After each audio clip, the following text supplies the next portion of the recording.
Hello, everybody. So today I'm going to talk to you about tactical approaches, what they're used for, why they're used for, and why, for the most part, you're not going to use them too much in DCS, but they're a good tool to know about and practice for whenever in the world you might need them. So what is a tactical approach? Well, a tactical approach is used to essentially get around an IR-SAM threat that may be close to an existing airfield. It's done by keeping the aircraft at a relatively high altitude, usually above the IR-SAM's engagement altitude, which is usually between 12,000 and 14,000 above ground level. So in this case, the airfield that we will be landing at is at about sea level. So we are going to remain at about 14 to 15,000 feet for this to make certain that we are outside of the engagement zone for the IR-SAM threat. And what we're going to do is we're going to essentially stay at 14 to 15,000 feet until we reach about 10 miles from the airfield. When we reach about 10 miles from the airfield, we are then going to proceed at a very steep 15 to 20 degree descent angle towards the airfield, and we will level out at about 500 to 1,000 feet above ground level, about 1.5 miles from the end of the airfield, and then continue the landing as normal. This steep approach is done to quickly get us into the descent altitude that we will need to continue a normal landing for the aircraft, while also getting us over most of the danger for an IR-SAM threat and keeping us within a very close radius of the airfield. And this is because, for the most part, security at the airfield should be able to keep about a 10 to 15 mile radius around the airfield free of that threat.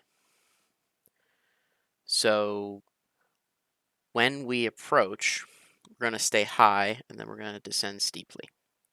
Now, this is one of the approaches. The other approach is known as a corkscrew approach, and it's going to be done a little tighter to the airfield, still within about 10 miles of the airfield, but it's going to be done over the approach end, and we'll demonstrate that a little later.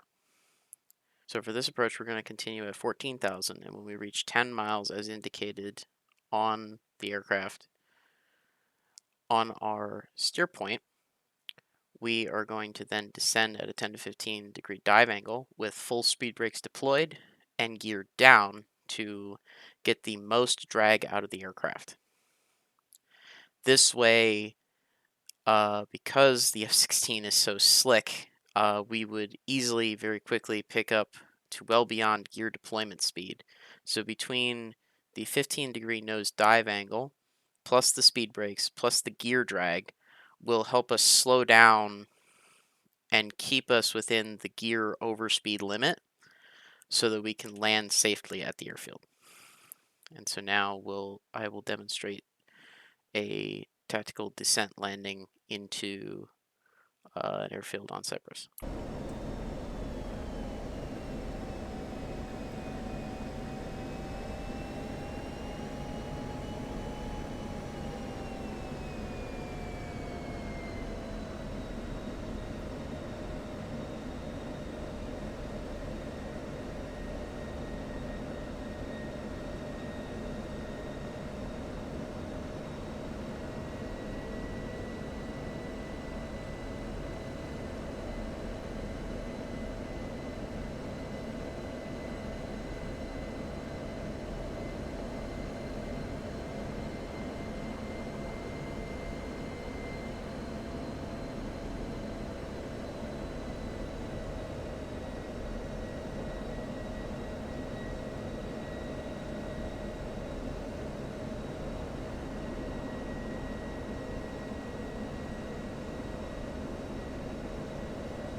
So now I've slowed between 220 knot, down below 220 knots, maintaining 15,000. I'm gonna drop the gear.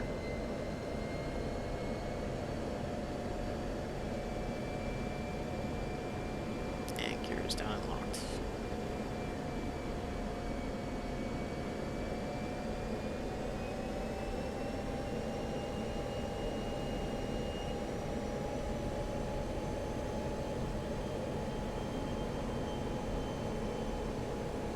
Miles.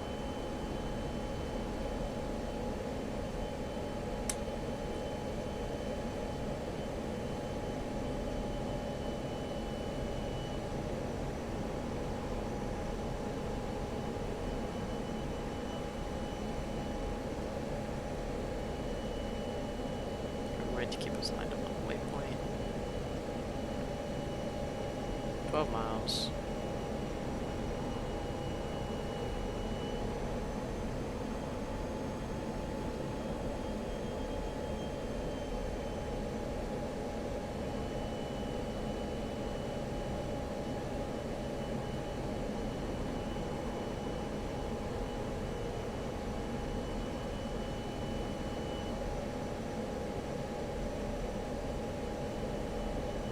Alright, we're at 10 miles. Gonna go idle and push the stick over to nose the aircraft down to 15 degrees. And we're gonna pull the boards out, speed brakes out.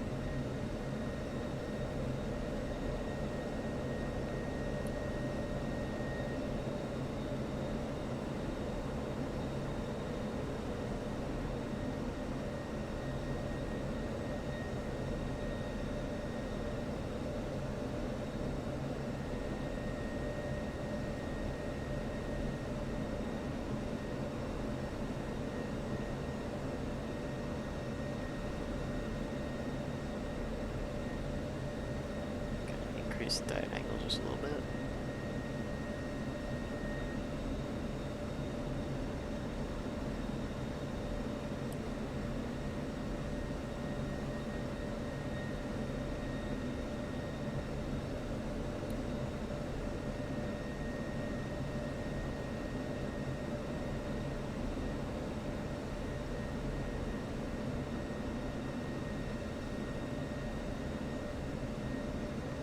Try to keep that airspeed from going too much more over where it is right now. Keep us lined up.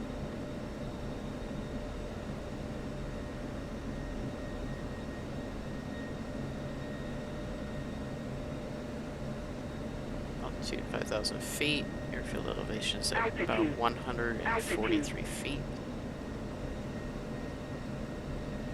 We're just going to keep descending. 4,000 feet.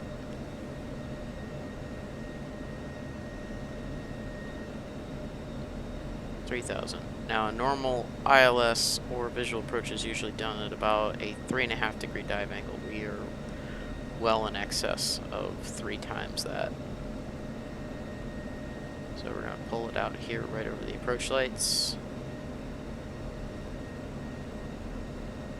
And 1,000, circling back.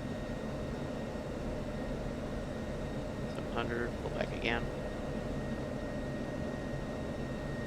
400, we're back to a normal descent attitude. Gear to on speed. Throttle in as required. Touchdown.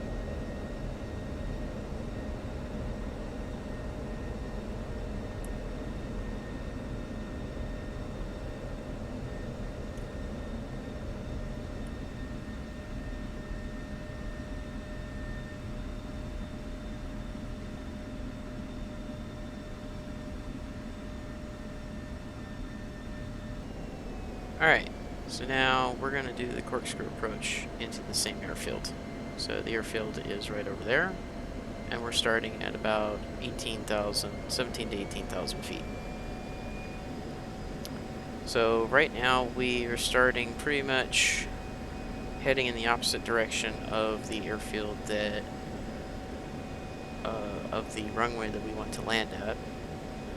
So what we're going to do in the corkscrew case is we are going to essentially use AOA and G to essentially help keep our speed relatively low as we descend into the airfield. And we're going to keep the gear up until we get relatively low in the approach, rather than deploying the gear and using the gear and drag to slow us down. We're going to use our turn and G to help slow us down, at least in the F-16.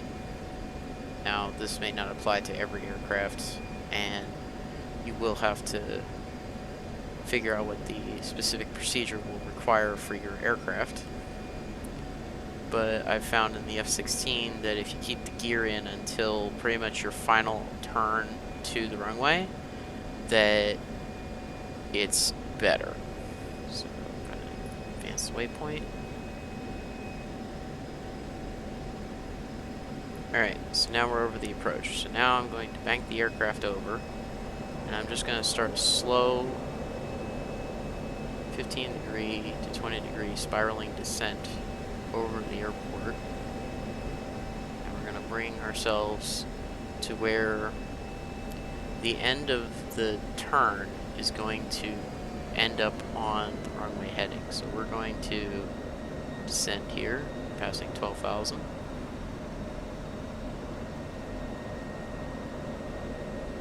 We don't need to pull too much G to make this work. We're only pulling about 3 Gs in this corkscrew at a 20 degree dive angle, and we're maintaining 380 knots. So we're going to just try to slow it down, deploy speed brakes, pull just a little more, and decrease our angle.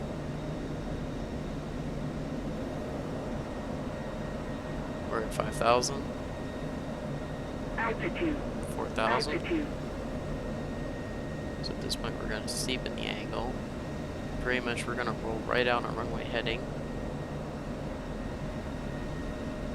3,000. 2,000. 1,000.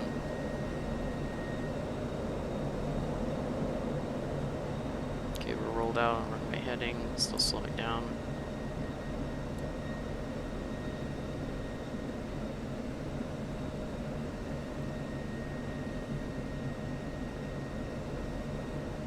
Gear down.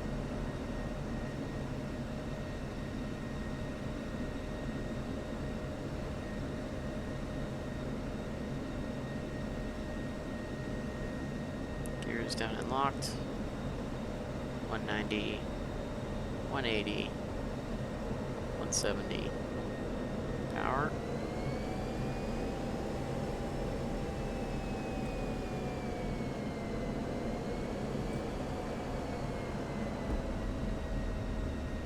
And touchdown.